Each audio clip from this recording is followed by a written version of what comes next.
There we go. We got the soundtrack for this film sorted. Oh, we've got the new sound effects. Yeah. For a close up on Alan Bates' face.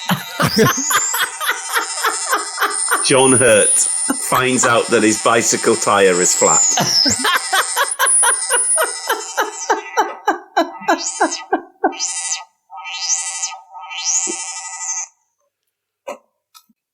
So I've got a new pad that a guy called Gary gave me the other day. Mm-hmm. Was that before you went back into prison? Yeah, and I've got that many notes from the first half hour of the shout. Okay. Yeah.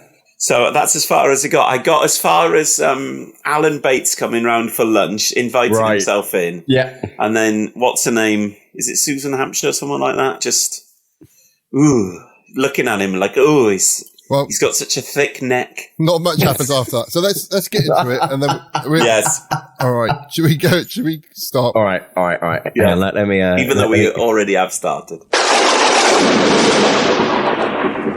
Britain. An ancient kingdom with legends of violence, cruelty, and torment in its blood. Join your hosts, Ross, John, and James, as they bravely tread where few would dare. Witness their journey into the horrific history of British horror. They are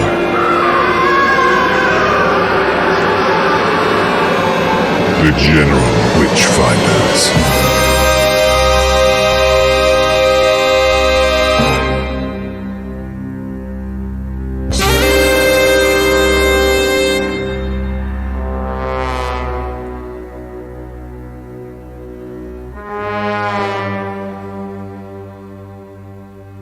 Ladies and gentlemen, goblins and ghouls, welcome back to the 35th episode of the General Witchfinders podcast. I'm James in Bournemouth in southern England. I'm John in Treforest, which is in South Wales, which is in the south of Wales. I'm Ross in Dorchester in southern England, and this time we witnessed the shout.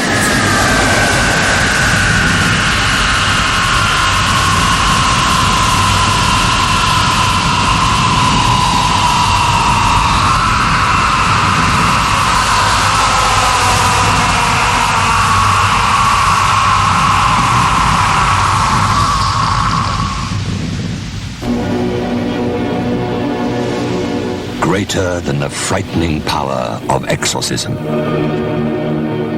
More mystifying than any omen of reincarnation. The soul-shattering experience of the shout.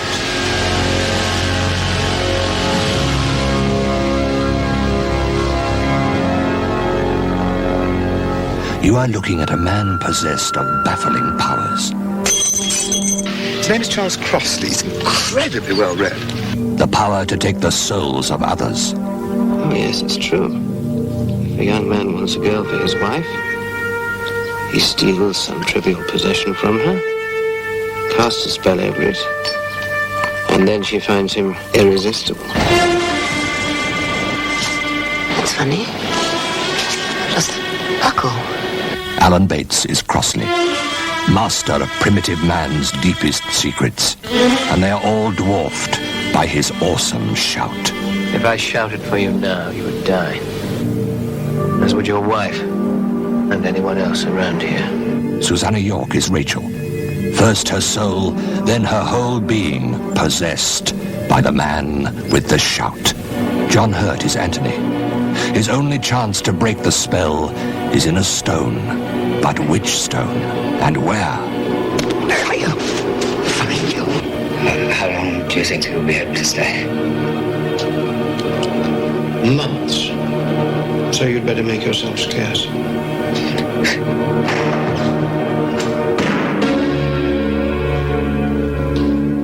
It's not entirely normal. Oh, and what's normal? That's normal. No, never that. That's that. That magician in the tailcoat gave me a terrible power over my enemies. He taught me the use of the terror shot. Now I can kill with it. instantly. Prepare yourself. Every muscle, every nerve, for the ultimate soul-shattering experience of The Shout.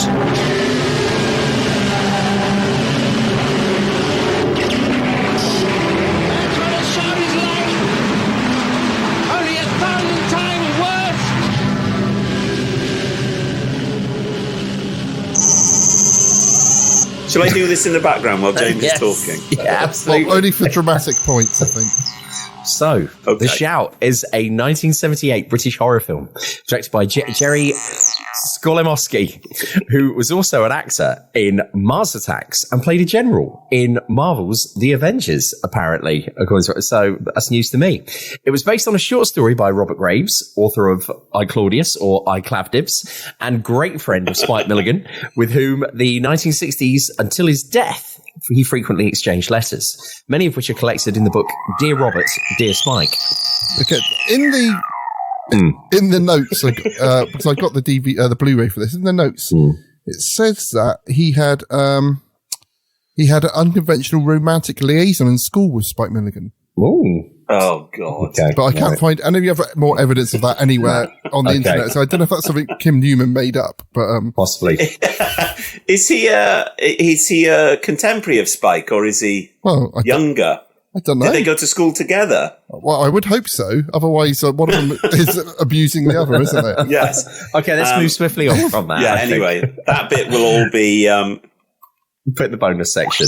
Right. Beeped out. Is that right? So, Graves' short story was adapted for the screen by Skolimowski and Michael Austin, screenwriter of Greystoke, The Legend of Tarzan, Lord of the Apes. Insane film. The film was the first to be produced by Jerry Thomas under his Recorded Picture Company banner. Thomas went on to produce and executive produce 70 more films to date, including Naked Lunch, The Last Emperor, Crash, The Great Rock and Roll Swindle, Sexy Beast, and High Rise. What a CV. What a CV that is. That's I didn't like High Rise, though. I went on way too long. All right. Okay. But did you see who his father and uncle were? I know his father was a filmmaker, but I didn't. Who was he? So I can't remember which way round it is, but his father directed every Carry On film. Right. Oh. And his uncle, but I can't remember which way round it was, did all of the Doctor in whatever. With James Robinson Justice. Yeah. James Robinson Justice falling into a bath full of custard while nurses try and inject him.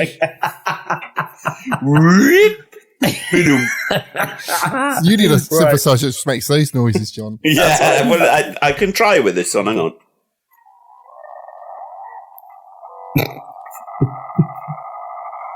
It's not so.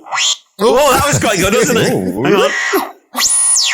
I think you need to re-edit a Carry On film with those sounds, I think. James Robinson Justice falls into the bath. Which is in another dimension. It's the sci-fi remix. Right, okay, so the interiors for this film were shot at Pinewood Studios. The film sets were designed by the art director Simon Holland, who was responsible for Quadrophenia, Buster, Nuns on the Run, which I saw in the cinema, and King Ralph. The North Devon coast... Yeah, the North Devon coastline, specifically Saunton Sands and Braunton Burrows, were used for the bulk of the location shooting. The Church of St. Peter's in Westleigh was used for the church scenes. The soundtrack is by Michael Rutherford and Tony Banks of the rock band Genesis. No Phil Collins, no Peter Gabriel involved in this in any way, shape or form. And they did it after the original choice. Eno. Oh, exactly. Yes, quite. After the original first choice, David Bowie turned it down. When heard in theatres in Dolby Stereo, it was aurally separating and distorting. Reportedly, 40 different music tracks were used for the sound, when it was usual for films of this era to use just 4. The film was nominated for the Palme d'Or at the 1978 Cannes Film Festival, apparently so, and received the grand prize of the jury in a tie with Bye Bye Monkey, a film starring Gérard Depardieu about a man who finds the corpse of King Kong and Kong's orphan son and takes it to a friend who lives in the city, and they decide to raise it. Yep. Who knew? That is on YouTube as well. I've watched some bits of it, and the corpse of Kong they find is incredibly badly rendered. These are dark. This is like a dark era for cinema's history, isn't it? Like the late 70s, early 80s, a lot of weird shit was happening. Yeah, and which I think is which I think is often kind of thrown into deep shade by things like Star Wars and stuff. But lots of weird films were and this is one of the weirdest from what the first half an hour that I've seen. I think you should maybe explain to the well, you don't need to explain yourself, John. Just explain to the listener. Dear listener, I've been we've had difficulty reconvening this because we've all been so busy. Yes. And then today we've been in the emergency vet with the cat. So I've watched the first half an hour of the film, which to be honest wasn't the best way to decompress after being in an emergency vet. While people, are having their animals put down, a dog was brought in that had been run over on the motorway, etc., etc. Yeah. But it worked well with Hellraiser, but you stopped watching Hellraiser halfway through, so we thought we can manage this. We can riff on it. Yeah, we can riff on it. I think I've watched it enough. You can explain. Yeah, you can explain it to me. Yeah. And like I said, I've watched it loads of times because we have to abandon it every time. We say we're going to do this. I watch the film because I can't remember it. Then we abandon it, and then I watch it. So I put 6 or 7 times maybe. Cursed to Ross. Cursed to watch The Shout for all eternity. Well, I've gone through like a phase of hating it, loving it, and I'm back to hating it again now. Okay. Oh, really? Okay. I quite liked what I saw. This is one I've wanted to watch for a while that I hadn't heard of, and it's come into my kind of radar quite recently as being a kind of cult film. So I did want to see it. I haven't felt disappointed so far, but nor have I seen any glimpse of a kind of story. Well, I've got the short story because it is based on a short story by Robert Graves. So I went and I got the book. Look at the cover. The book has got a picture of Alan Bates just shouting on the cover. Doing that. It just looks like a kind of prog rock album kind of cover, doesn't it? It does, yeah. And it's got, when they have these great bad quality, set photos in there. Still from it. My favourite books growing up were when you could see that there were some white pages in the middle of photographs from the film. Do you remember that? Yes. Yeah. Star Wars and Gremlins. Star Trek the motion picture, probably. Yeah. So the two things that I want to bring to the table before we get going on this is that number one, because of course it's freely available on YouTube, this film, dear listener, so you can watch it for nothing. Oh, is it? But yes. Oh, don't say that. We got told off last time we said that, didn't we? All right, okay. Or you can invest in it and buy it for yourself. I bought the Blu-ray. And Ross did do that. I paid to watch it on BFI.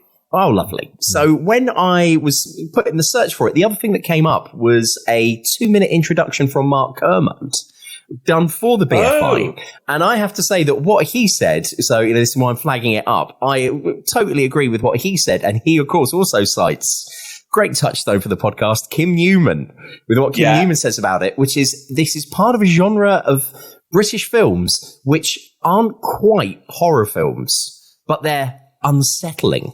And he also says this shares something in common with The Wicker Man in that it features normal kind of day-to-day sort of mundane life with something weirdly supernatural injected into it. Yes. And I would say, absolutely. That was very much, and I then started watching it and thought, I think that's a very, very fair. Kim Newman also said on the Blu-ray commentary, I listened to that, I'm the person people get on to do commentaries when no one else wants to talk about something. It's all right. Hey, man, if there's a paycheck in it. And then the other thing, why I was really looking forward to doing this one, and I think I mentioned it on one of the podcasts before, is that I once saw an excerpt from this during a BBC TV series which was called, and I've researched it today, Best of British, which was narrated by John Mills. And was it on like a Friday? Well, incredibly, John. It ran from 1987 to 1994. I remember it really well. Yeah. And it what would they show would do, clips from. You've got it. That's on a certain theme. Yes. AKA the hero. Yeah. Villains. the war, etc., etc. The war. House invasion for people who have sex with your wife. Yeah, well, yes, and some of that. And I definitely remember them sort of describing the plot of the film. And even as I guess I would have been 11 or 12, thinking, oh, wow, that sounds eerie and weird. And the bit that they showed at the time, at 11 or 12, I just remember thinking, this film looks bizarre and insane. And it was so out of kilter with everything else that they would show in this nice little half an hour package. Yeah, like clips from the Dam Busters or like... Exactly. The film, I can't remember which film it is now, and you'll have to bleep this out, Cleves, but the bit where they've got a dog called... Yeah, that's Dam Busters. That is Dam Busters, isn't it? Yeah. So it's like stuff like that, happy-go-lucky. But no, I do remember that, James, and I feel like it was on... It might have been on BBC Two, and it was a bit of a filler in the schedules. But I feel like it was on like on a 7:30 on like a Wednesday or a Friday. That's night. Right. Yeah. And then in the afternoon. Then yes. So same time Rolf's Cartoon Club was on. Yeah. All right. Okay. Let's move on from that. Right. So those were my kind of 2 points of reference going into this. And then, so I watched it, and it was always nice. It's nice to see, isn't it? It starts off with something that you don't really see anymore, which is the Rank Organisation. Yeah. J. Arthur Rank. Boing. The guy hitting the guy in his pants. He looks kind of, I don't know if this is my imagination, really, but I was going to say, he looks like he's slightly oiled up. Isn't he? Yeah, definitely, The gong smasher. Yeah. I can remember that being on the news when they had a new man. Yes, I think to do that part. So it's also the name of the Smiths' live album. Yes, the gong smasher. Rank, and it's actually named after J. Arthur Rank. Yes, I think Morrissey wrote it down and said Rank as in J. Arthur. So, John, I thought you would have enjoyed the opening scene of the cast. Yeah, me too. Any comment on well, it's a 2CV. I don't know if it's a Diane or if it is just a 2CV. I can't remember now. But a Diane was like an update of a 2CV that had square headlights rather than round headlights. There's a Mini Clubman there, which I think you see John Hurt driving later, which is a very interesting kind of pewter colour, which I'm not really aware of. And then there is another kind of Roots group, kind of limousine style car there, like a Humber or something like that. But I'm not sure what else. But that opening shot reminded me quite a lot of our friend the Stone Tape, where you see all the cars in the car park, and it's like someone just drives. So she drives in. And then she goes in, and all the bodies are in. It's a very strange opening, isn't it? So Susan Hampshire gets out of her 2CV de cheveux. It's called a 2CV because it's got 2 horsepower. And that's what it was meant to be able to carry. I think 4 farm labourers in comfort over a ploughed field. That's the suspension settings that they went for, and there was enough space. The French for you. Yeah, there was enough space in it to carry a picnic, and I think you can also take the chairs out. Yes. But you can certainly do that in the Renault 4 as well, I think. These are exactly the things we're going to need in cars in a couple of years' time when the whole world goes to shit.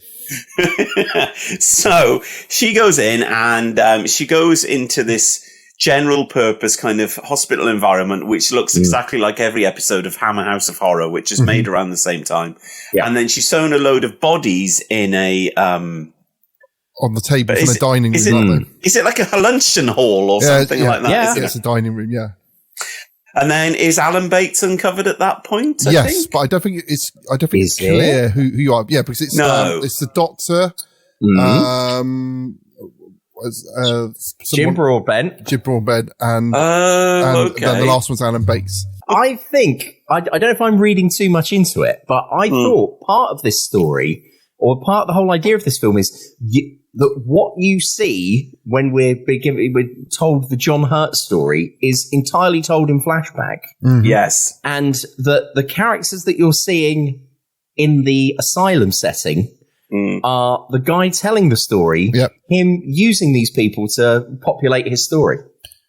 Yes. Or have I read that totally wrong? Yes, but he isn't, because at the end they take the necklace off of him. When Yeah, he's got the stuff. But yeah, the whole thing is about it's unreliable narrative. Narrator. Yes. And it's the story's being told, then the story's inside the story, and then he, at one point, so we should skip forward. So at one point he says, "This is a true story, but I do change the order." Yes, and what happens, but it's essentially a true story, and playing all the right notes, but not necessarily in the right order. Yeah, but I think it's talking about where is the truth in the story. Yes, is it more to do with like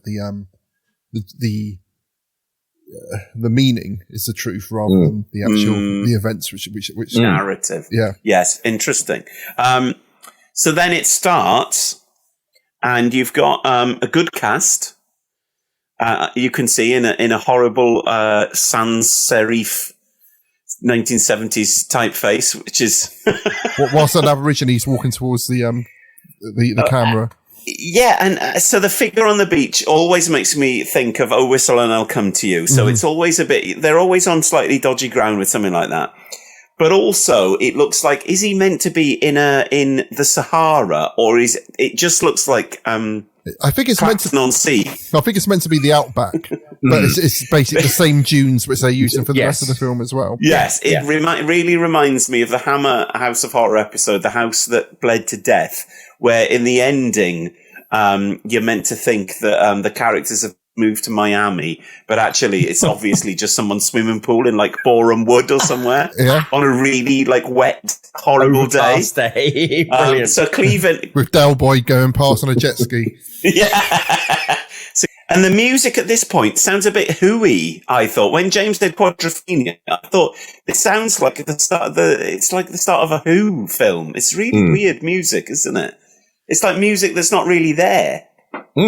I thought that, bearing in mind they make all this brouhaha about the fact that it's, two members of Genesis, there's not much incidental music. No. There's some weird sounds. John, that might be your cue there.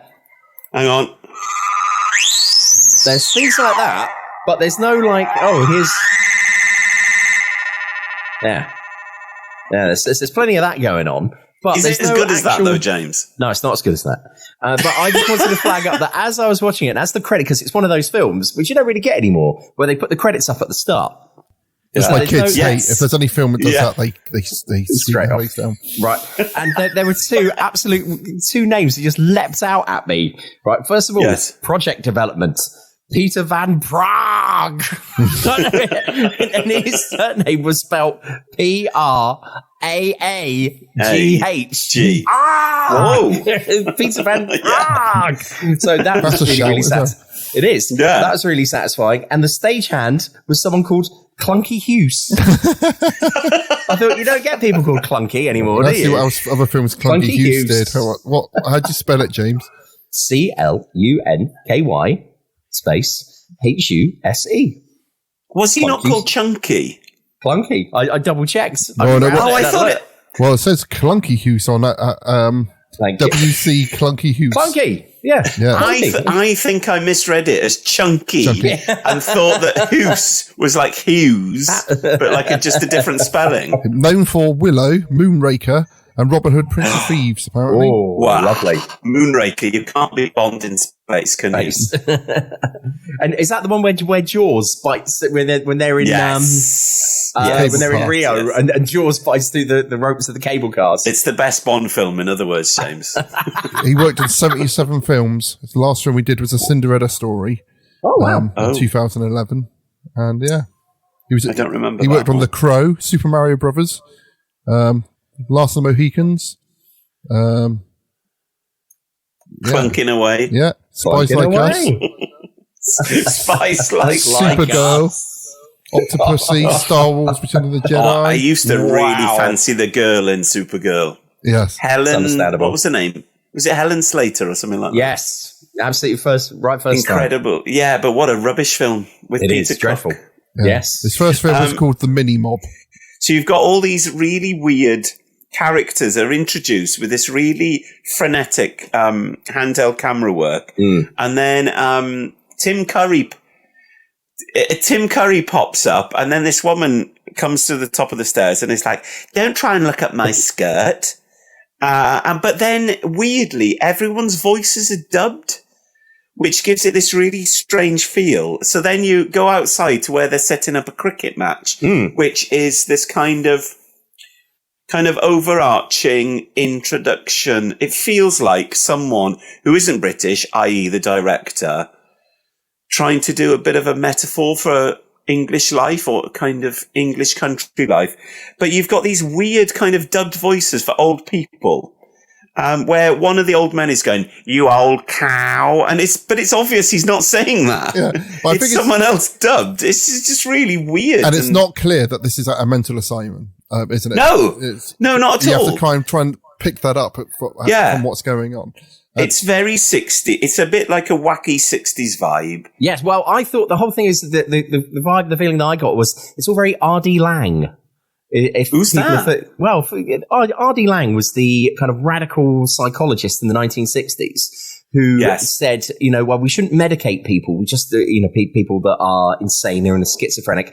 We just need to write it all down. Just talk to them, man, and just treat them like they're normal people. And had therapy where he just got them to do lots of arts as well and things like that. And he wrote a very famous book called Knots, Knots. Since then, his theories have been sort of partially, kind of discredited by the psychiatric community. Debunked. But at the same time, lots of people, and he is still a name that comes up a lot in his whole thing of, if you're trying to, if someone's mentally unwell, the way that you help them is to sort of help them think through what's the matter with them. Don't. And so this whole kind of, we're going to have a game of cricket and we're going to treat everyone like they're normal. I thought, this is all kind of R.D. Lang-esque vibes. That's what I put. Constant craving. Oh my God. I started singing that and realised I didn't know the tune. So, but you're kind of left to choose for yourself who is mad and who is normal at this point, are you? And then you're introduced to the frankly tedious and really annoying character that Alan Bates is playing. It made me think of art school posturing, where people I'm going to wear this outfit because it makes me look cool, and I'm going to sit with my legs sprayed really far apart. And turn up to something I'm not invited to. Yeah. Talk boring shit. Yeah. The character, Alan Bates's character, really is very much like. So me and Cleaver went to art college. James, you escaped that. that tedium. But you do have people that are the art school knobs that don't, and I'm not talking specifically about people here that we've known, but, they dress in a certain way and they're just pompous. They're kind of, armchair theorists, aren't they? And they've got no real backup so they might actually be quite handsome or attractive in some way, but actually they're just really boring people, and you're just like, oh God, has he turned up? And I think that's Alan Bates in this film, from what I've seen to this point, which is this kind of cod psychology bullshit. Yeah, just from making shit up to make yourself feel interesting. Yeah. And sexy. I once wrestled an octopus, or like, I was asked to join Formula One, but I was too tall for the cars. It's just that kind of absolute bullshit. So we've got this. So within this kind of idea of this kind of archetype of the English cricket match, we've got this sequence with Alan Bates where he starts to tell his story to Tim Curry. Yeah, in a shed. Well, hold on. Well, where they do the scoring. So there's always a shed. It's a scorer's box, Ross. Yes. So I do not know anything about cricket. A cricket box. No, that would be a very different thing. But so just for people listening on, just to clarify, Tim Curry turns up. He is seemingly an outsider in some way, shape, or form. He's also I suppose a psychiatrist, a doctor, and then the man who is running the institute. And he's seemingly behind this, this weird cricket match. He says, right, you do the scoring. And then he says, I want you to meet somebody. And he says, he's the most incredibly intelligent person you'll ever meet. And all of this stuff. And he's like, I want you to do the scoring with him. and it's Alan Bates. So Tim Curry and Alan Bates sit down inside this cricket scoring box. Yes. And whilst they're in there and they start watching the game, and we are introduced to, other characters that are in the mental institution and other people that are watching, the camera pans around and we see them. It's very bucolic. So it's really, really beautiful. Wherever they're filming it, it's very, very, it's archetypal British countryside. Although it's the world's worst cricket pitch. It's dreadful. It's just, there's no markings or line to it whatsoever. Yes. But anyway, that's a whole different thing. And then, so while these two guys are in this cricket scorer's box, Alan Bates turns to, Tim Curry. Frankenfurter, exactly. And after his Frankenfurter pomp, but before he went off to America to be in It and Muppet, Monster Island, etc. Was he in one where, was it like a bit like Cluedo or something like that? Clue, which is brilliant. Yes, he was in that one. That was always on a Saturday night on BBC One before like Noel's house party or something. Is it true? It was on late. Is it true that Clue had different endings? Yes, Ross. Yeah. Yes. Oh. When you watch it on TV, you get all of the endings. Right. But when they released it in the cinema, it went out with different endings. And so depending on where you saw it, you got, do you remember those books where you could choose your own ending? Yeah. Choose your own adventure books are the best. But they were weird, weren't they? What then? We're told, first of all, that one of the people bowling is one of the patients, but we're also told that he used to play cricket for England, which they just kind of skirt over. But he's too dangerous because he will throw the ball at the people. Yes. Was there a film called Bodyline? Yeah, well, it's not a film. Right. It was a TV series, Ross, which was all about... They dragged that out. Dragged out? It was brilliant. It's all about how England went down to Australia to play the Ashes, and they incorporated a new style of bowling, which was really, really physical. And so it wasn't that old kind of Victorian gentleman kind of, well, I shall give you a chance to score, sir. So, you would pitch them up and literally hit the player. And the Australian team featured Don Bradman. This is thrilling, I'm sure, for our teenage listeners right now. But anyway, the series... James, do you really think we've got teenage listeners? Oh, you know what I mean. But the series featured Agent Smith. From what's his name? Wolfie Smith. No. Lindsay. No, the Australian actor. He was in Priscilla, Queen of the Desert. He was Agent Smith. Guy Pearce. No, the other one. Beck, who plays Elron? Him. Who?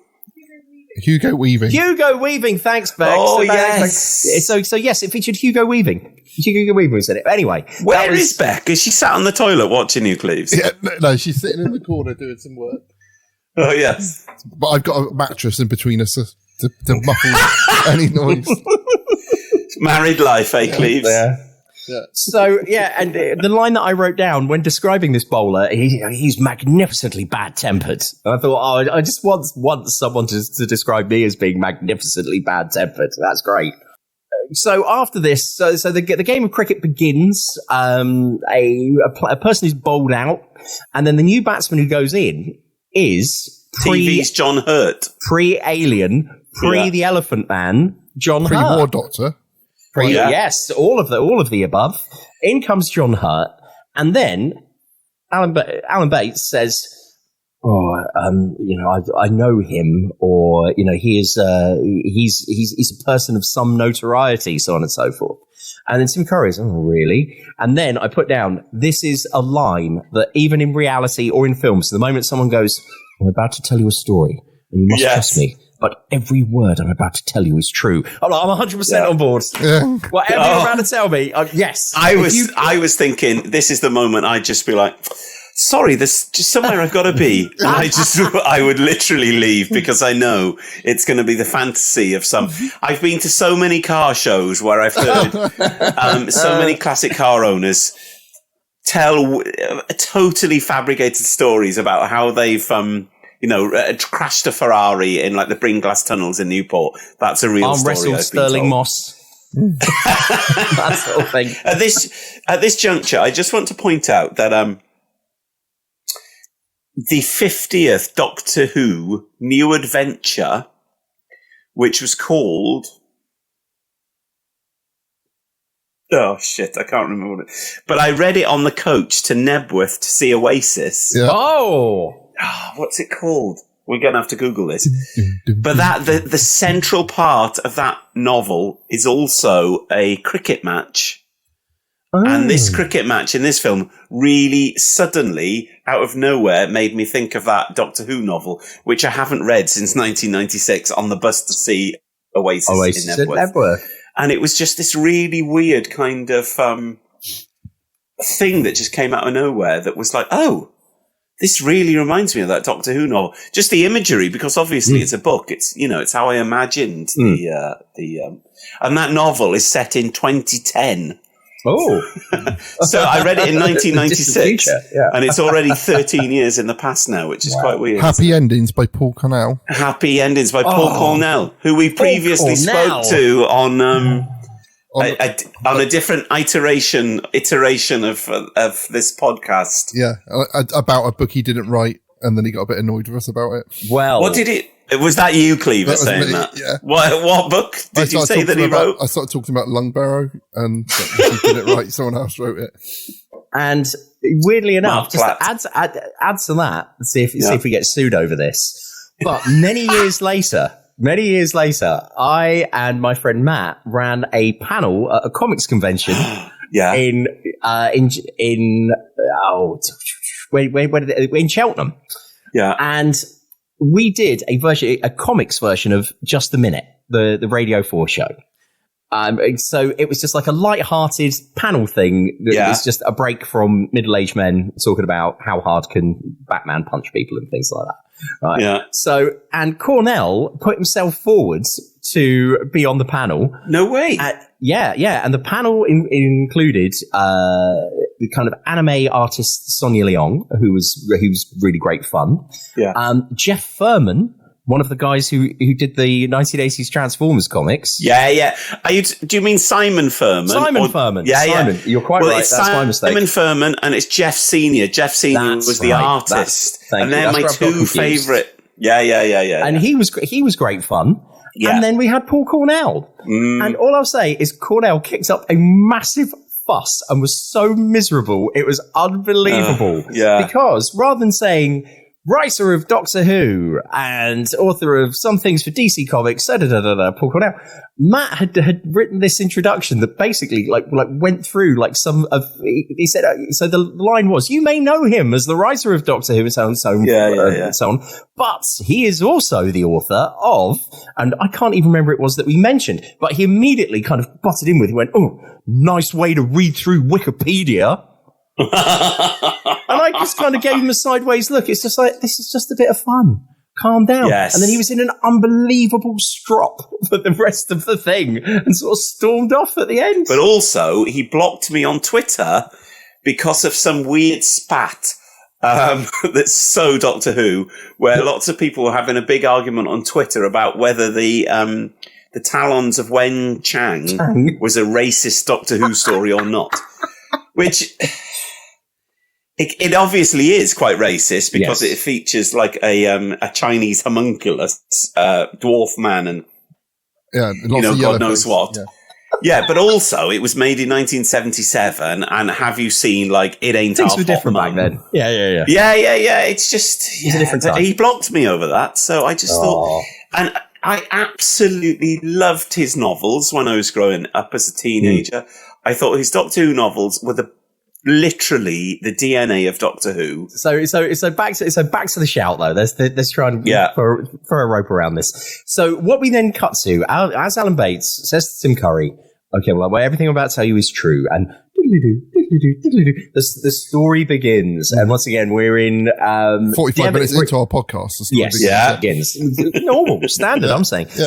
So we're in Devon. We're very, very kind of countryside Devon on the coast, right down on the coast there. Very pretty. We see, I put down that John Hurt's character is either like he's channeling Delia Derbyshire or he's about to drop the hottest techno album of 2007, isn't he? This part was amazing. And that's what that's what inspired me to bring this along tonight, because I was like, where is this film going? He's suddenly got like Francis Bacon paintings pinned to his wall. Yeah. He's recording himself smoking a fag. Yeah. And you're like, what the fuck is going on? Like, is he making an album or? Yeah, and playing like a sardine tin with a violin bow and stuff. I just imagine that's what you spend your day doing. Marbles in a tin. John. To be honest. Splash a bit of paint on a canvas. To be honest, I did write, and you can see here back to front, I want his studio. Yeah. Because his studio in it is amazing. You know, he had a dog on a shelf. Like, his dog was like... lived on a shelf. Was up on a shelf. No, I didn't see. But yeah... It's not that Lawrence Llewellyn-Bone. He's making some kind of like... I don't know if it's like experimental music or he's some kind of... Yes. We're told later on that he's a musician, isn't he? And because the other thing that he does is he plays the organ. He plays the organ in the local church. Yes. And he's been filling in for the organist. Yeah. There's a nice shot. I like the bit when he's riding the bike along the side of the wall and to the church and goes through a little tunnel, and it's all done in one shot. Did you see that bit, John? Or did you turn yes. I will say the bits that I watched up to were really beautifully filmed, a shot with this film. It is just lacking in, like, for me, half an hour in, and it's only 1 hour 22, this film, which is quite short. Where's the story and when is it going to start? Because it's called The Shout. The Shout. I've got half an hour in and I haven't heard a single shout. Not even a kind of raised voice.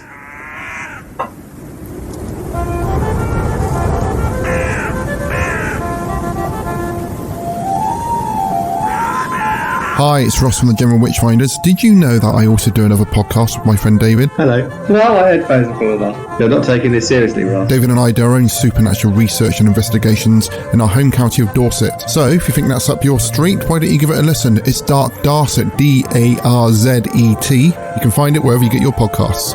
It's not magic.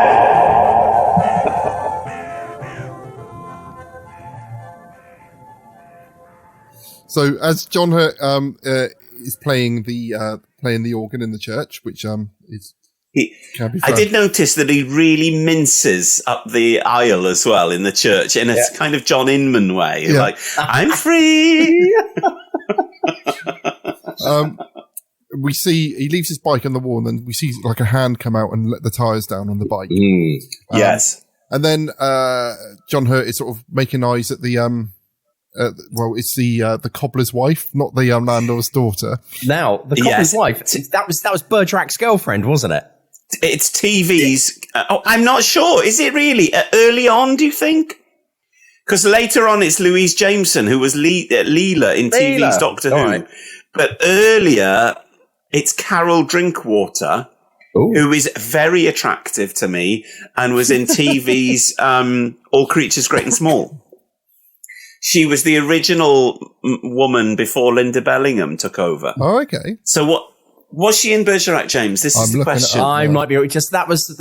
I didn't even bother to research it. I just thought, is that the woman who played Bergerak's girlfriend? But then you're quite right. I think it probably is the way. I'm probably getting confused with Louise Jameson. It keeps bringing up adverts for Domino's Pizza. 1 second.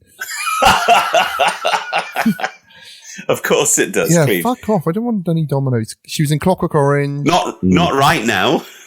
She was in Chucky. Yes. Was she? Which we need to do Chucky at some point. Chucky's brilliant.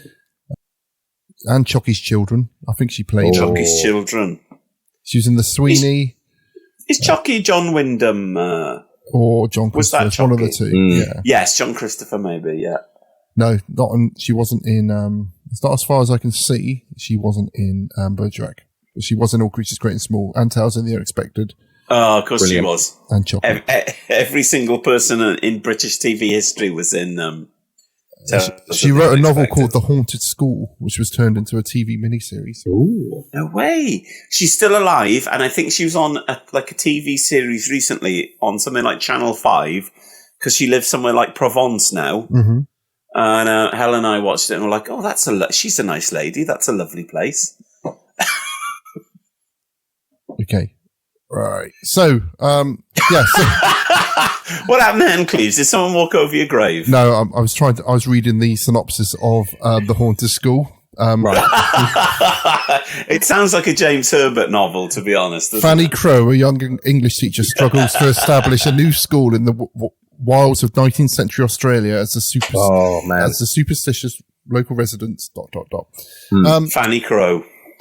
That's what this podcast should be called, Fanny Crowe. So while John Hurt's pumping his tyres back up again, not pumping Carol Drinkwater. He does later on in a very much sort of Howard and Marina kind of going does he really? Going off on their bikes into the Howard and Marina. So Howard and Marina, dear listener, anyone who's older than under the age 45 and outside of Britain are characters from a BBC sitcom called Last of the Summer Wine, which lasted longer than the communist Russia. Who would elope on their bicycles to have a little bit of How Was Your Father? They would. I don't think we never saw them do anything, did we? But you saw them coming out of like hay bales and stuff like that. Yes, I just thought it's really sad. Why can't Howard just leave? What was his wife's name in it? And just go off and live with that Marina. miserable cow. Always driving around in a Triumph Herald with Beryl Reid, not Beryl Reid, Thora Hird. Anyway. There we are. Yeah, on that bombshell. Yeah, but that's when we get, what's his name? Alan Bates comes over, does his man spreading, obnoxious, over-the-top posturing, but he just starts telling them, I haven't eaten anything for days. Oh, I know. And his stupid big coat that you can imagine some fucking goth wearing.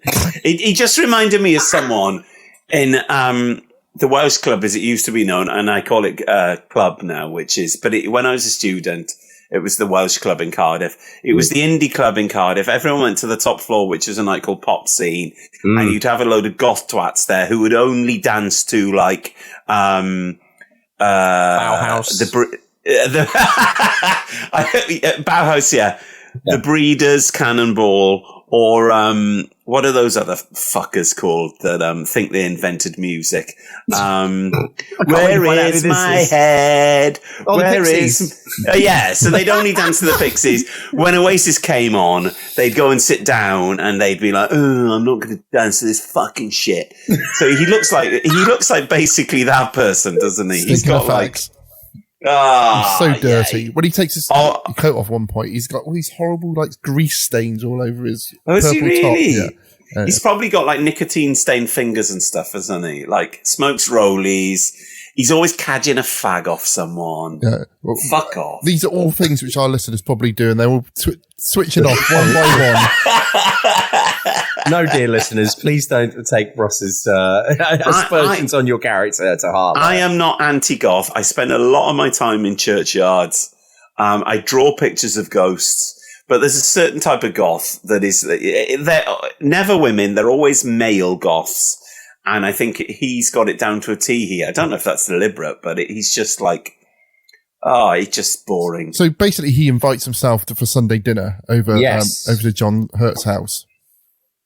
I put down that he makes himself very comfortable very quickly. Yeah. And he sits down and has dinner with John Hurt and John Hurt's actual wife.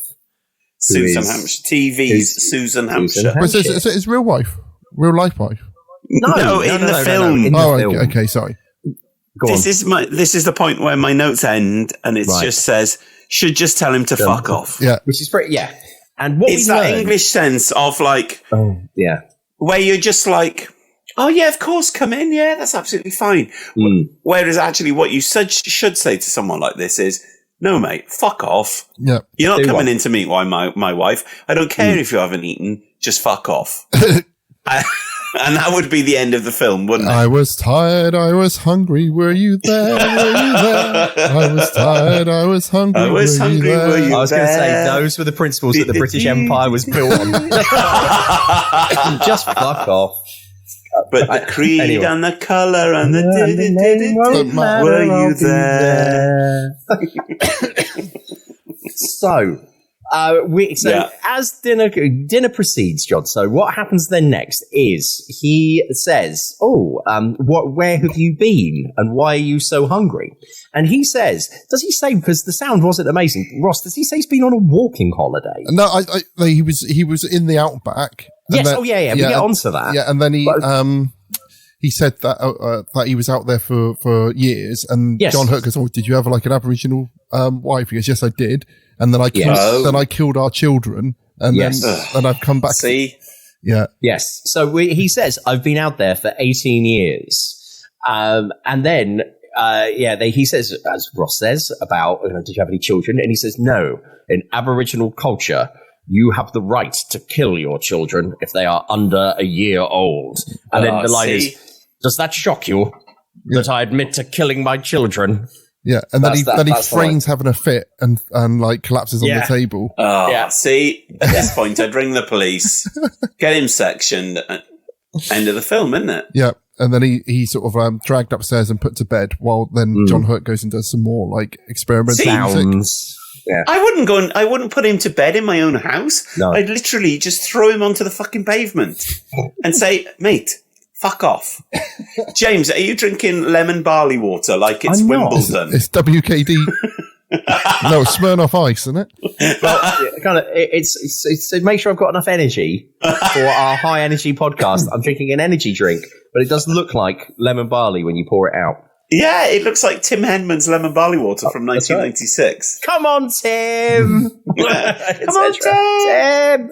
Come on, Tim! Wanker. Exactly, yeah. Right, so what then proceeds to happen is they take in Alan Bates, and he and John Hurt then form a sort of fledgling friendship, and they start to sort of walk down and sort of go on walks to the coast. And he then kind of says to him, well, I've learned lots of things by being with the Aborigines for 18 years. I have kind of learnt their secrets, and there are magic men and things such as that. And John Hurt seems to know about some kind of magic you can have with a pointing bone or something like that. If you point a bone at someone. That's the line that I've put down. We've all had the bone pointed at us at some point, haven't we, lads? Yeah. I did on a beach in Australia and had to chase the man away. I saw a flaccid one on a beach in a place called Monknash in South Wales. Yeah, a man was pointing at some young girls, and I stood up and started shouting, "You're disgusting!" and he ran away. Pointing with his bone. Yeah. Yes. Yeah, out of his trouser leg. You're disgusting.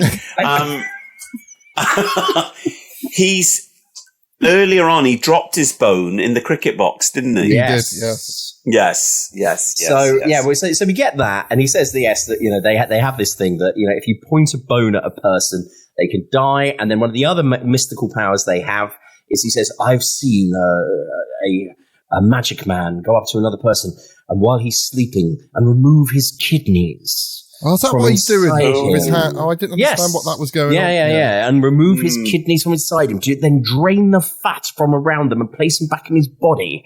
And that man will be dead the next day. See, I've seen this film 7 times. I can't remember that at all. I can remember him like poking around in his stomach. But he also tells him that he can shout someone to death.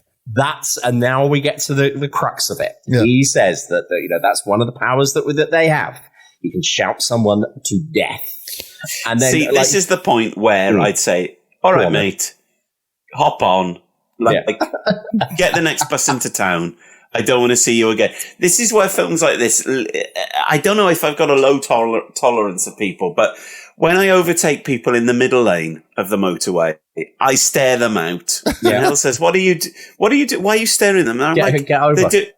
They're doing the wrong thing. They're meant to, there's one lane and there's 2 overtaking lanes. Correct. And I'm quite, if someone's talking shit, I will go up to them and say, mate, no, I'm not having it. And I think, this is the central problem with a film like this, is that it's like John Hurt is John Hurt's going to suffer because of this, isn't he? No, but one of the things he's saying is that all relationships, the way people can have power over you is entirely because you let that happen to you. And you know, you can have abusive relationships, but again, it's all down to you allowing that to happen. Yes. Yes. And that's the point where John Hurt should just knock him out. Exactly. Yeah. Yeah. So John Hurt gets a bit stroppy about it, and then goes, "Okay, then prove it." So he goes, "All right, let's go down the beach."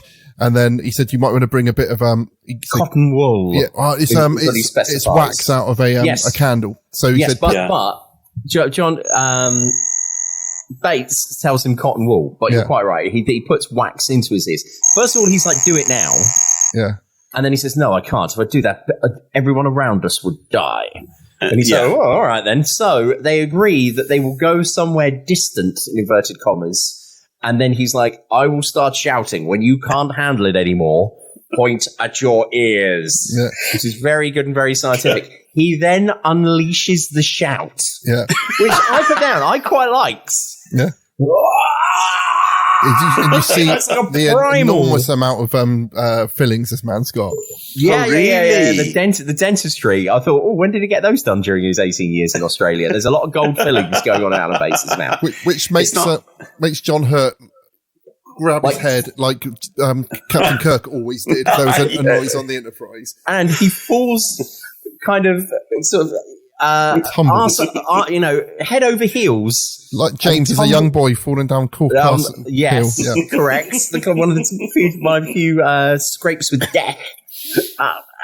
So he goes down, but then we also see in a really fast cut that the shepherd / farmer who we saw John Hurt going past earlier is within the blast radius of the shell. Oh, you're joking. And he and all the sheep just drop dead. Yeah.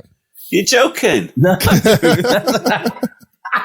And then the insane thing is that John Hurt comes to, and he's blathering on about shoes. Oh yeah, but this is where it takes a massive leap. And I thought, I bet the book explains this more. It doesn't.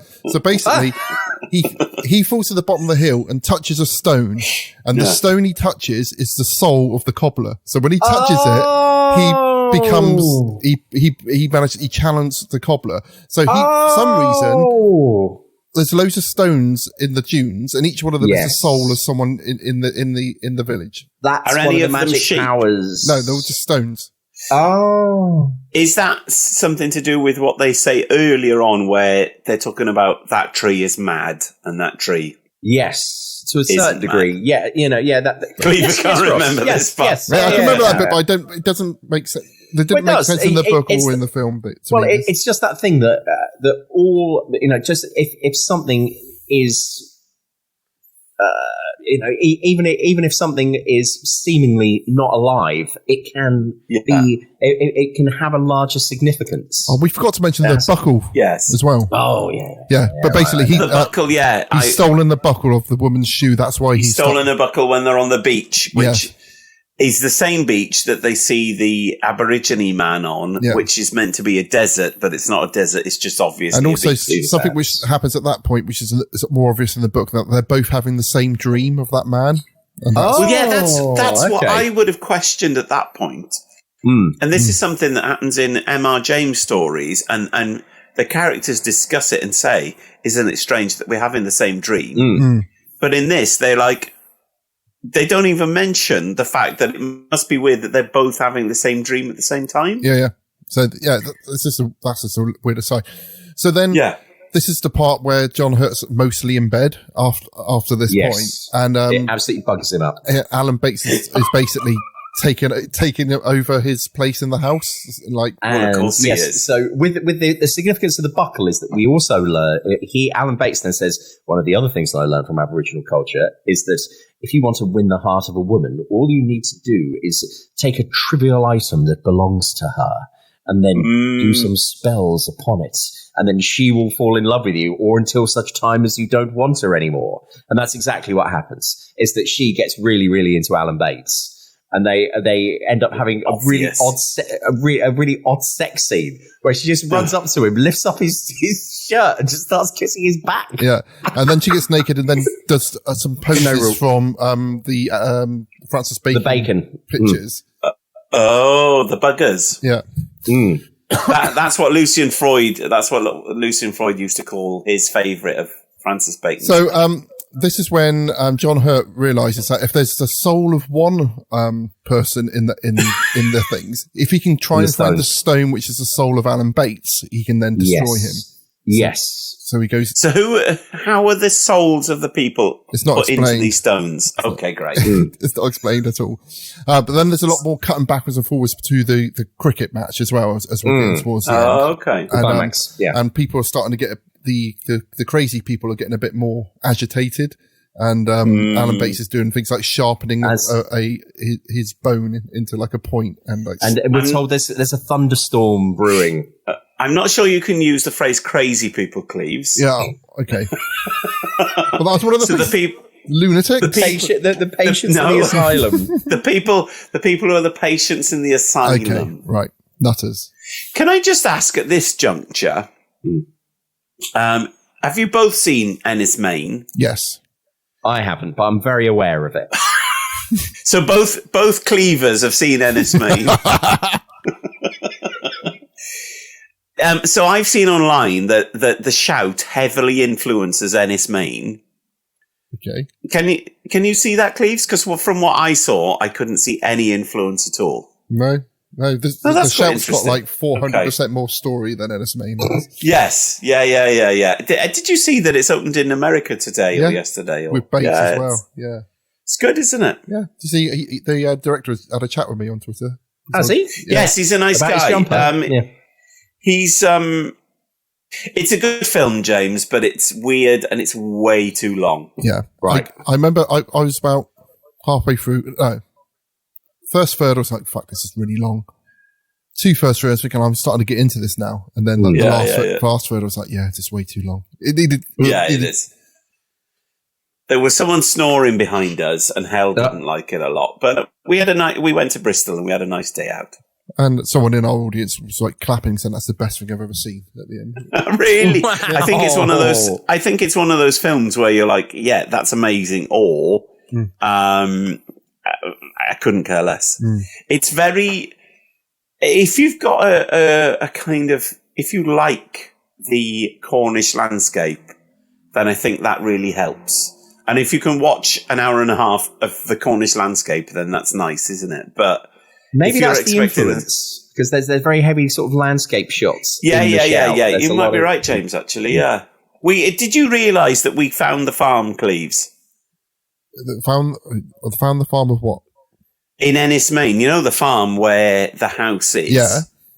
We found it in Cornwall. So where Menantoll is. So I tweeted the picture and I copied Mark Denkin in. Where Menantoll is, which is the two stones and then the circular stone with a hole through the middle. Mm-hmm. We went to find that, and it's basically like 2 miles up this track. Oh, cool! So we started off driving, and it's like, oh, this is okay. Then basically we needed a 4x4. Hell was shitting herself. I just kept driving. Or a 2CV with a couple more French peasants in the back. You'd be fine. The car started scraping along these massive stones, and we were like all over the place in the car. We finally got to Menantoll and went to have a look at it. And then when I looked across, I was like, I'm sure that's the farm from Ennis Main. Mm-hmm. So we went to have a look, and then when we got home, it is the farm that they use in the. But it's a total ruin. So when it's in the film that it is inhabited, they must have done all that with set dressing, which is really good because it's totally derelict. Mm-hmm. It's like there's no roof or anything. So it looks really good. But I would recommend it, James, just even to hear what you think of it. I don't know when it comes out on DVD or anything. I would say, for me, I could only watch that in the cinema because I wouldn't have sat through it at home. Oh, yeah. In the house with Cleaver's attention span. So watching 3 films at the same time, like David Bowie and The Man Who Fell to Earth. Yep, that's me. No, I was going to say. So you're quite right, Ross. That there's that point where John Hurt decides that he needs to locate the stone in order to sort of take control of his soul. Obviously, that's what's going on. And what I put is that he then sort of runs from his cottage to run down to the beach. And what I put is this has got very strong Peggy vibes. The way John Hurt runs is the way that you would run when you were a kid and you were having to get away from somewhere really quickly. Being chased by Podgy Jones. Exactly. I didn't want to bring that up again. Or if you're a Bobby knocker. He doesn't sort of pump his arms left and right like that. He just kind of goes... Like Harrison Ford. Run! which I found very, very funny. And then when he kind of returns to the house, Alan Bates is there, and just to paraphrase it, he basically just says, "I'm going to be shagging your wife." Yeah. Do one. Yeah. that's going to be happening later on. So then he goes and finds a stone and smashes it with his shoe, and then which makes Alan Bates sort of fall down the stairs. Yeah. And then, but also while that's happening, the police have turned up. Yes. And it's a bit like the end of The Holy Grail. Like, Yeah. Well, what happens, John, is like John Hurt has run out of the building. The police, first of all, do they grab Susanna York and drag her out, or does she come outside? I can't quite remember that, but anyway, I put they really rough her up unnecessarily. Yeah. They sort of grab hold of her and sort of throw her about. That's the police, James, isn't it? That's right. And whilst the police are trying to struggle to get Alan Bates out of the house, he shouts. Well, no, wait. One copper goes into the house, and they're once again, weird sort of ADR. I have come to arrest you for the murder of your children. Yeah. He says, I have come to arrest you for the murder of your children. And then he goes, you bloody fools! I'll shout you all! And he shouts, freeze frame. Yeah, and then there's a really weird freeze frame of Alan Bates doing the shout and the copper next to him going... Yeah. And then we go back to the cricket match. Thunder and lightning starts going off. Jim Broadbent takes all his clothes off and starts smearing cow shit all over him. Stop, Ross, stop. I want to bring up at this point. This one, I'm like, wait a minute. This is that true? Yes, but this is when it gets a bit like, I know, probably him telling the story, etc., but it's like, wait a minute. 5 minutes ago, we were told he has to do the shout miles away from everybody else because everyone in the close proximity will die. Well, we've just seen him do it inside a house, and all the people that were stood outside are absolutely fine. Yeah. So he said he could do different levels of the shout. Okay? Oh, and maybe he's been weakened because he's had his soul stone smashed up with a shoe. Alan Bates has been undone by good cobbling. Would a shoe smash a stone? But if it's a special soul stone, maybe. Because we missed out a bit when John Hurt went to see the cobbler and said, "Can you put some steel in my heels?" Yeah. And then when the cobbler shoes on. Yeah. And then when the cobbler is being like quite slow in doing it, John Hurt just sort of takes over the operation. Yes. There's also a bit where the cobbler was saying that he had when he fell out of bed when John Hurt picked up his stone. Yes. He's like, don't tell me that. It's really weird. I can't wait to watch the rest of this film. Oh, mate, it's mad. So, yes, and then, having Alan Bates been arrested, it then cuts back to, as Ross says, the cricket match. A thunderstorm breaks out. Start off with the guy who runs the asylum is like, don't worry, there's nothing wrong, it's just a shower. But then all of the psychiatric patients start going mad, including young Jim Broadbent, who earlier had put his hand in a cow pat. He now runs back to the cow pat and starts rubbing it all over himself, with his naked body, and stripping off. And then he starts pushing the scoring box around. Yeah, whilst Tim Curry and Alan Bates having a fight with the and then it gets. Well, Tim Curry says to him, "You have the power." Yeah, something along those lines. It's like, you have the power, you can do it. Yeah, and then something Tim like Curry that. Manages to jump out the window. Then it gets hit by lightning, and then they open the door at the very moment that he's doing the shout. Yeah. Yes. Yeah. And then the door opens, and they're all like. Yeah, they're all freeze frame dead. Again. Yeah. So Alan Bates is dead. The guy who is running the psychiatric hospital is dead, and Robert Stevens and Jim Broadbent is dead. Yeah. So how does Alan Bates die? Because he's been struck by lightning.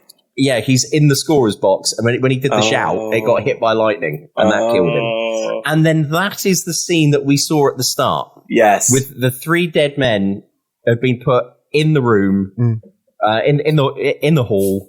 And she turns up and sees him dead there. But then I was like, wait a minute, wait, hold on. So how comes John Hurt was playing in this cricket match? Yes. And how come and that's when I started realizing, oh wait, is Alan Bates just using people that you see around to populate the story? And what has actually happened here? Is it just bullshit? Yes. Also that. And then interesting. It's like, is it a film about bullshit? Yeah, and in the book, it says it makes it rather unnecessary to enter the story to say that Rachel and Richard were friends with whom I was staying. So this is what's his name? Who's Tim Curry saying this. All right. Tim Curry's. Yeah. Right. It makes it rather unnecessary to end the story to say that Richard and Rachel were friends with whom I was staying. Crossley had described them most accurately, but when I told them that the man Charles Crossley had been struck at the same time as their friend the doctor, they seemed to take Crossley's death casually in comparison to this. Richard looked blank, and Rachel said, Crossley? I think that man who called himself the Australian illusionist and gave the wonderful conjuring show the other day. He had practically no apparatus but a black silk handkerchief, and I liked his face so much. Oh, Richard didn't like him at all. So basically, in the book, they're saying that he didn't even know them. He just made it all up. Weird.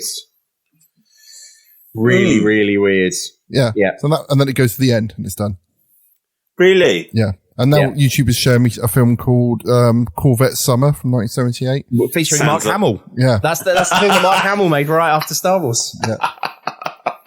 And then weirdly, the film that John Hurt made after this was Alien. Yeah.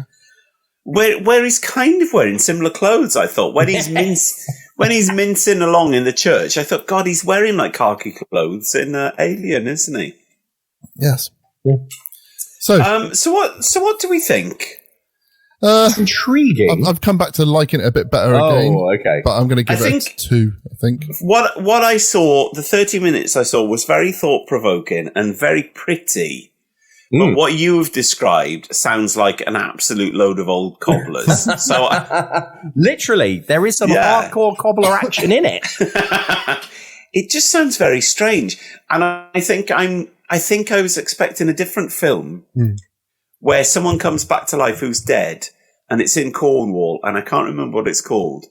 But I think that's a different film, so I'm not sure this is the film that I thought I was going to watch, and I can't remember what that's called either. I think Jenny Agata's in that, but well, I thought it was going to be this one about a man who could predict or make disasters happen, but that's another film that's the Medusa Touch with Richard Burton. Yeah, that's what I thought I was going to watch. That's amazing. I love that film. We should potentially put that on the list. I will do. Yeah, I'm going to give it a 2. How about you, John? Can you score for the first half hour? I can't. I shouldn't give a score. I don't think that's fair. Well, maybe you could watch it before the next episode and give us a retrospective. Yes, I will do that. I will do that. James, because I paid £2.50 on BFI. You going to watch it? You going to score it, James? Yeah, I'm going to go for a 2 as well, because as Mark Kermode said, it's got low-key weirdness to it. I was really pleased that I watched it, and I said at the start how I once saw a weird scene from it as a young man, so it's really nice to sort of put full circle. Yes, full circle. Quite beautifully put. Come full circle and see what the film was actually about. And I think there was something interesting afoot there as regards the whole, has this happened? Or what's going on? And is this a story within a story? That is really ambitious. And of course, it looked beautiful. And because I think of when it was shot, late 70s, it did just kind of give me that really kind of nostalgia thing of how the world looked when I was really young. So for all, so I didn't think, what an absolute waste of my time. But at the same time, I didn't also think it was mental. One of the things that's my final note. Just put mental. Yeah. One of the things I read is that the guy who wrote the story, Robert Graves, he was a bisexual chap who was in in an open marriage, and apparently he split up a marriage by sort of putting himself into it, and also his wife split up someone's marriage by putting himself into it as well. So this is kind of inspired by some of the kind of issues which having an open marriage has caused him, and the fact that semi-autobiographical then in some way. And I'm going to read some more of the other stories in here, and the fact that this is this is written quite early. some of the themes and stories that feel quite contemporary, even though this was written like in like the 30s. Was it? Oh, it's that. No, it can't have been. Well, he was in the First World War. Was he? Yeah. Graves. Yeah. He was he wrote a book about his when he was a young officer in the First World War. Well, he's not the same age as Spike Milligan then, because Spike was born in 1918, I think. So he was born in 1895. Oh. It seems to be a weird relic from an era of British cinema and cinema in general, where more British cinema actually, where British cinema totally lost its way in the 70s, was really popular and really successful in the 40s, 50s and 60s. And then in the 70s was just like, all they really made was sex films. And like, Confessions of a Window Cleaner and stuff like this. And people who had been really successful directors, like our friend who did Quit a Mass Experiment, whose name I've totally forgotten off the top of my head at the moment. And all I can think of is Val Kilmer. All I can think of is Dick Bush, but... It's not Dick Bush. Val Guest. So Val Guest, very talented guy, ended up doing like Confessions of a Window Cleaner and stuff. And I think this film is from that era of British cinema where they weren't in the 80s where they knew what to do with these big stars yet. So they were kind of putting massive stars like Alan Bates, in these really weird films that no one wanted to watch. So they were, they were still some way away from like success of like Chariots to Fire and stuff like that. But they were making stuff like this, and this isn't a kind of marketable or kind of... I think people went to see it for the sound. I think it felt like I've got a machine which can do 40 tracks. Okay, what can we do with this? I got the rights for a thing called The Shout. Let's do that. Yeah, definitely. And so I think a lot of these films were tax breaks for people who probably didn't know what the fuck they were doing at the time. Yes, that's like Rossminster. The 1970s accountancy firm that things like they funded the movie Scum. That was entirely a tax loss movie. So exactly. You might be onto something there, John. Yeah, so I think it's just this weird era in British cinema where they were between like massive figures like Powell and Pressburger and that era, and then they still they didn't have the stuff that was happening with like. This is like 15 years before Train Spotting or anything that showed any semblance of commercial. True? Is this film closer to Train Spotting than we are to Train Spotting now? Massively, yeah. 78 to 90. Well, they made Train Spotting in 1994. It came out in 95. Yeah. I'm going to say. Yeah. So that's 18 years. That's mental. Yeah. So we're way. There's less than 20 years between them. So it is mad to think that this was a real wilderness era for British cinema where, like James says, the only stuff that was coming out was stuff like Scum, or I struggle to think of anything really. Stuff was made in Britain like Star Wars or, I'm trying to think of other stuff, James Bond films. But otherwise, the British film industry at that point was like sex comedy films, like Confessions of a Window Cleaner or... List of British films from 1978. Go on then, Cleves. The Big Sleep, The Boys from Brazil, Carry On Emmanuel. Boys from... Death on the Nile. Euston-Off's version, The Legacy of Leopard in the Snow, Let's Get Laid, Long Shot, Midnight Express, Nighthawks, The Odd Job, The Shout, obviously, The Stud, Superman. Exactly. Like, you couldn't call Superman a British film, though, can you? It's Sweeney 2, The 39 Steps. Brilliant. Oh, with Robert Powell. Wild Geese, Watership Down. Yeah, so it's basically when people like Lou Grade were propping up, Lord Lou Grade was propping up the British film industry with stuff like The 39 Steps, Robert Powell, who was, again, like a bit like Alan Bates, Tim Curry, sorry, went on to be a big star in America and played Jesus and stuff. Mm. But it was just like, otherwise, it's just shit. Like, Carry On Emmanuel. Yeah. It's weird to think that John Hurt made this the same year he made Watership Down. Right. An Alien. Yep. Mm.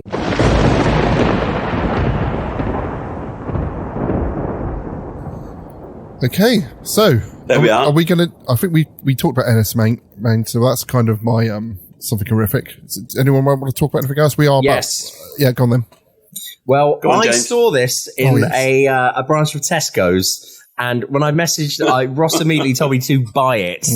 Yes. Because if ever you draw a Venn diagram, if you draw a Venn diagram of people that would go to see a psychic, and then people that would buy Take a Break magazine, much beloved of this parish. I mean, we used to, look at past episodes where I was talking about Take a Break magazine. You would find that Venn diagram is just one single big circle. Mm-hmm. So some genius in the world of publishing has now done Take a Break.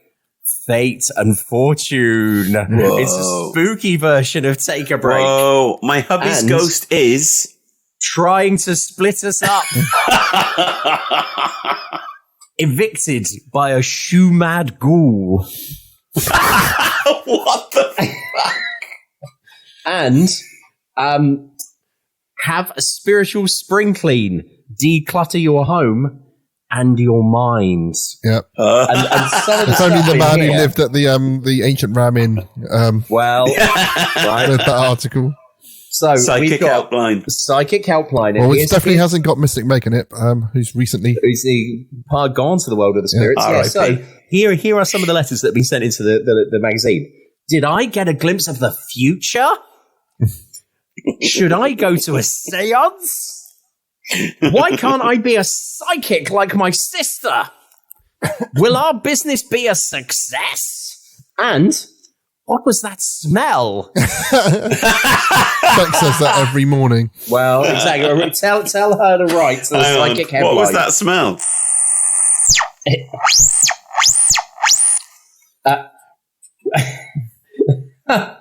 What could all these dark thoughts be about? That's what.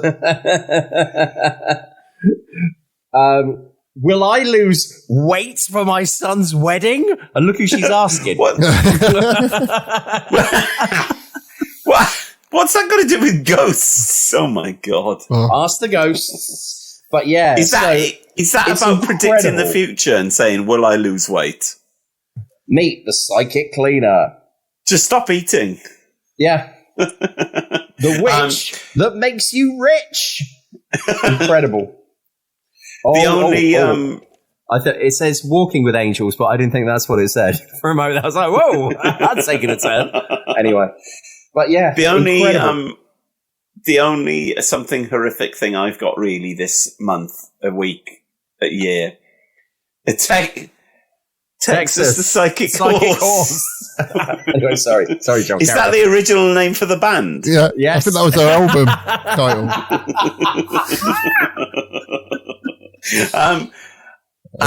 The only horrific thing I've got this month is my disappointment with Lawrence Llewellyn-Bowen on Help My House is Haunted. Right. Oh. I didn't know he was on it. Yeah, well, they do Celebrity Help My House is Haunted, so the other celebrities, I don't know who they are, to be fair. But so I was really excited to see Lawrence Llewellyn-Bowen on there, and his daughter was on there. His daughter was very invested in the process, but he was very drab and boring, and he didn't really seem to enter into the spirit. Sorry, It's as if his dress sense is trying to overcompensate for a drab and boring personality. Do you think? Yeah. So I was really disappointed that I thought that it would be he'd play up to it, but he really didn't, and I just thought that was very disappointing. Was his house haunted? They thought so, yes. And his daughter had a lot of supernatural experiences in there, but you Shadow could tell figures? that. Was she evicted by a shoe mad ghoul? Did you see recently that there's been a lot of gossip on Twitter kicking off about Zach Bagans No. and other people about how he's had shows cancelled on Discovery Plus. No. Yeah, you need to investigate this. It's the empire of Zach Bagans is crumbling. Well, I didn't know. Do you know he's done a feature film? The original Ghost Adventures was a film, but is that the feature film you're talking about? It's called Something House. Let me have a look. Something House. IMDb. I don't need to look after it. Zach Bagans. Bleak House. How do you spell Zach? Z-A-K? Z-A-K? It's 3 letters, Caves. But it could be Z-A-C. It wasn't him in Benji's Axe and the Alien Prince, was it? Benji's Axe and the Alien Prince. It's a film called Demon House. Oh, never heard Paranormal of it. investigator Zach Bagans documents the most authentic case of possession in American history. I think I might have seen that edited into like a TV. Yeah, I think I've seen that edited into like a TV format. Yeah, someone's having a go at us the other day saying that we slag off James Herbert, but we think Zach Bagans is good, so that we obviously don't know what we're talking about. Is that true? Yeah. Someone said that on Twitter. Yeah. Oh, amazing! I need to see that. I can't believe someone really said that to us. Yeah.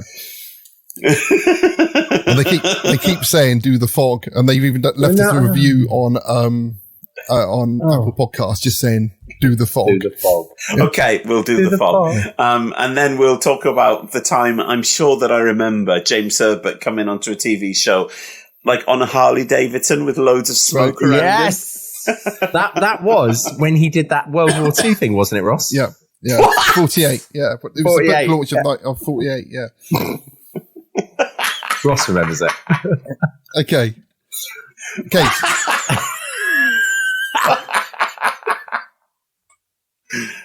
Fucking hell. Well, I read all of the fog, so I'm ready to do that episode when you guys are. So. All you read it for was when they beat the teacher's erect penis with a load of cricket stumps. Yeah. That's all I do anything for. All right. Okay. It's going to be hard to get, because I'm not leaving any of that in, so stop laughing so this makes sense. Okay. The next episode, we are going to be doing The Woman in Black, the ITV version. Are we? Yeah. Cool. Which is from 1989. Nigel Neal. Adapted by Nigel McNeil, but based on Susan Hill's acclaimed Chiller. So we're going to be doing that.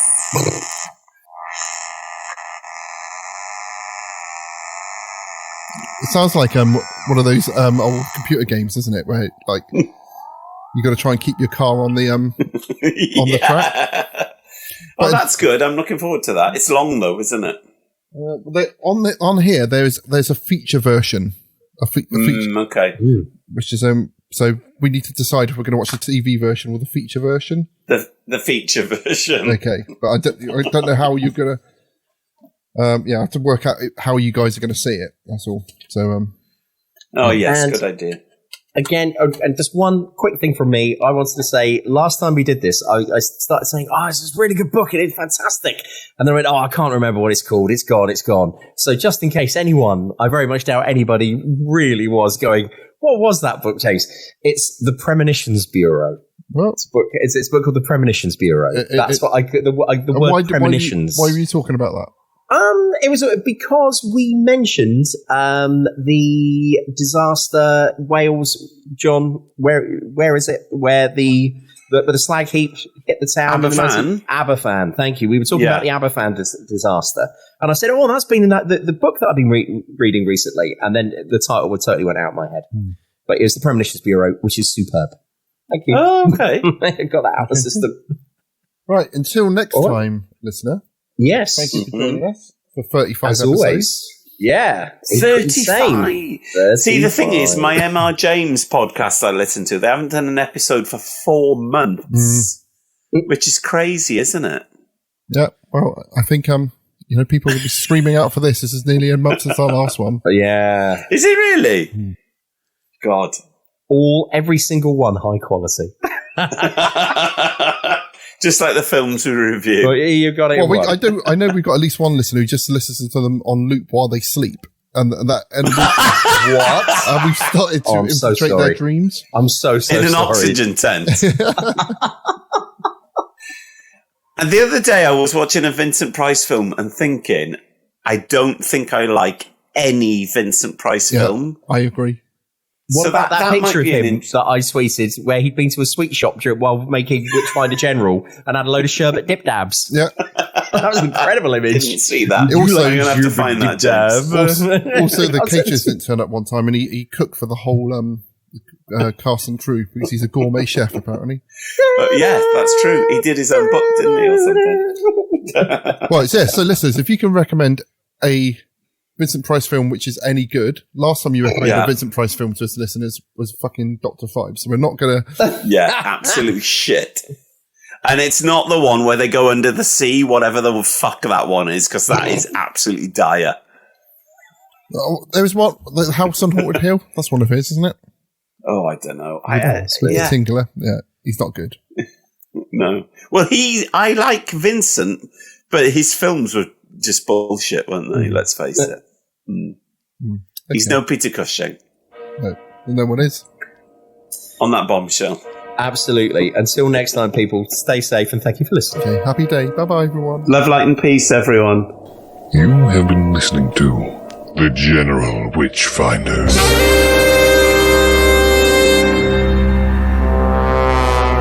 Support the show and continue the conversation at patreon.com/General Witchfinders. Subscribe and spread the word at generalwitchfinders.com. Farewell, and don't have nightmares.